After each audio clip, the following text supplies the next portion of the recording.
probably one of the more difficult corners on the track. It's the slowest corner on Canada's fastest street. Low speed, but with the potential for big gains. The hairpin at Circuit Gilles Villeneuve.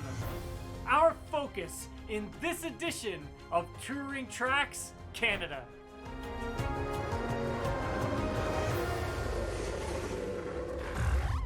It's easy to just lock up a little bit and go wide, and then you lose a lot of lap time. So in that way, it's a high-risk corner. Being on the limited braking without locking up a front, you know, missing the corner, but still trying to get that good exit onto the long straight. The importance of the hairpin can't be overstated. As a low-speed corner that leads into the longest and fastest part of the track, nailing the rhythm here is very critical. Drivers need to carry the right amount of speed in to enable them to maximize their exit.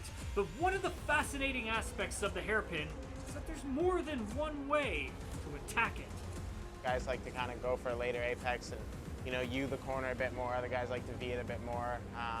I think it depends a lot on, you know, the conditions of the track, wind direction. Sometimes you have a tailwind under braking there versus a headwind. It completely changes the dynamic of the corner, so it's a tricky one. You can attack the entry more, you can V it very much, you can make it more round. It depends a little bit on the year, how's the tires, you know, where are the marbles during the race, so it's usually a thing that you keep adjusting, you know, you keep fine-tuning. You heard two terms there, V it and U it. V'ing the corner means carry your speed in deeper, making a V shape. The car brakes harder, but it's also back on the accelerator quickly, like being shot out of a cannon down the straight. When you U the corner, you're going in slower, trying to keep a consistent speed all the way through, often the better option in qualifying. While methods may vary, not all strategies are about offense. The hairpin is a key spot to play some defense as well. In racing, around that hairpin, there's a bit of a technique to backing the car up behind you in a really awkward place of the corner so that you can kind of get a little bit of a slingshot and get out to try to get him not to overtake you into the punch chicane.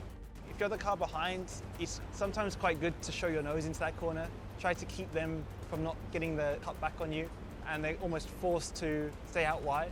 But you can't do that to every driver. You know, there are some drivers who just won't see you or will choose not to see you or turn in on you. So you've got to know who you're racing. As important as the hairpin can be to your lap time, real magic of that corner is in the atmosphere. With a packed grandstand hovering over the action, every lap through feels like you're entering a coliseum. Like you say, the whole thing is surrounded with grandstands, and usually they're packed. So come through that channeled area where there's nothing, you just like walls and forests, and then suddenly you have grandstands and people. It's insane. I mean, I've had a few races in Canada where I've passed people in the hairpin and stuff, and you can like actually feel the crowd like, you know, cheering you on. Like you can almost hear them. It's amazing how close they are to the track, and it's an incredible atmosphere just in that one corner.